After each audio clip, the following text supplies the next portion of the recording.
नमस्कार दोस्तों, आज फिर मैं आपके लिए ज्ञान से भरी गौतम बुद्ध की एक कहानी लेकर आया हूँ। ये कहानी है गौतम बुद्ध और एक दुखी भिखारी के बीच की। गौतम बुद्ध की कहानियों से बहुत अच्छा ज्ञान मिलता है, तो चलिए कहानी शुरू करते हैं। एक बार महात्मा बुद्ध एक गांव में अपने शिष्यों के साथ घने पेड़ की छांव के नीचे बैठ थे। आसपास के गांवों से बहुत से लोग अपनी अपनी समस्याएं लेकर महात्मा बुद्ध के पास आ रहे थे। महात्मा बुद्ध उन सब की परेशानियों का समाधान कर रहे थे। सब लोग खुशी खुशी अपनी समस्याओं का समाधान पाकर वहां से लौट रहे थे। वहीं से कुछ दूर बैठा लोगों को बुद्ध के पास जाते देख एक दुखी भिखारी अपने भाग्य को कोसता हुआ यही सोचने लगा कि अभी कुछ देर पहले तो ये लोग दुखी मन से मुंह लटकाए उन महात्मा के पास गए थे, और अब इतना खुश होकर कैसे वापस लौट रहे हैं।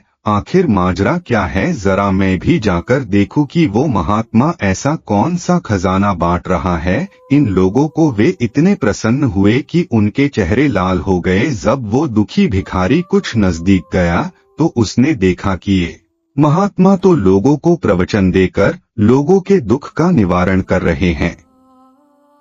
यह देखकर भिखारी के मन में भी तीव्र इच्छा हुई कि क्यों न मैं भी इन महात्मा को अपना दुख बताऊं, मुझे भी अपने दुख का समाधान अवश्य मिलेगा। बस फिर क्या था, समाधान पाने की लालसा लिए भिखारी महात्मा बुद्ध के सामने पहुंचा और हाथ जोड़कर प्रणाम करते हुए बोला, हे महात्मा बुद्ध, मैं भी लोगों की मदद करना चाहता हूँ। मुझे लोगों की मदद करने की बहुत इच्छा है, लेकिन मैं कैसे मदद कर सकता हूँ। मैं बहुत गरीब हूँ, मेरे पास न तो पैसे हैं और न ही कोई ऐसी चीज जिससे मैं किसी की मदद कर सकूं। मैं कोशिश करने पर भी किसी की मदद नहीं कर सकता। मुझे भगवान ने इतना गरीब क्यों बनाया है। महात्मा मुझ पर कुछ कृपा करो। इतना बोलते हुए भिखारी रोने लगा। महात्मा बुद्ध बोले, आप बहुत अज्ञानी हैं, क्योंकि आप अभी तक इस भ्रम में जी रहे हो कि तुम्हारे पास कुछ नहीं, जबकि दूसरों को कुछ देने के लिए तुम्हारे पास बहुत कुछ है। तुम बिना धन और वस्तु के भी दूसरों की मदद कर सकते हो। तुम्हारे पास जुबान है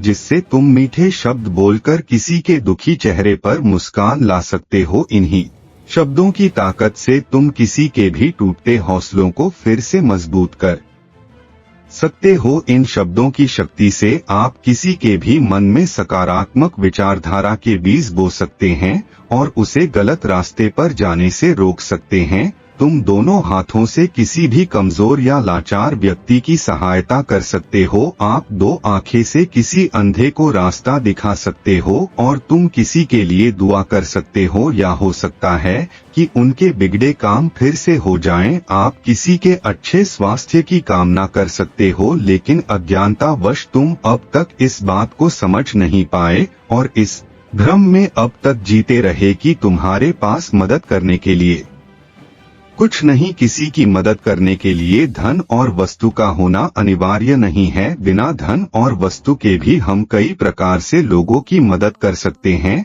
महात्मा बुद्ध के ज्ञान से भरे ये सुंदर शब्द सुनकर भिखारी के चेहरे पर मुस्कान आ गई और वह खुशी से झूमता हुआ वहां से चला गया। दोस्तों, महात्मा बुद्ध की इन बातों से आपको बहुत कुछ सीखने को मिला होगा। आजकल बहुत से लोग यह सोचकर दुखी होते हैं कि मेरे पास ये नहीं है, वो नहीं है, बल्कि जो आपके पास है उसी में संतुष्ट रहना सीखें और बिना मतलब के लोगों की मदद करें। इन्हीं से आपको परम सुख की प्राप्ति होगी। तो दोस्तों, यह बुद्धा मोरल स्टोरी आपको कैसी लगी कमेंट करके जरूर बताना, और इसी तरह की बुद्ध की प्रेरणादायक कहानियों के लिए हमारे चैनल अमूल्य वॉइस को सब्सक्राइब करके नोटिफिकेशन घंटी को ऑल पर सेलेक्ट कर ले, जिससे हमारे चैनल पर आने वाली वीडियो का नोटिफिकेशन सबसे पहले आपको मिल जाएगा। नमो बुद्धाय।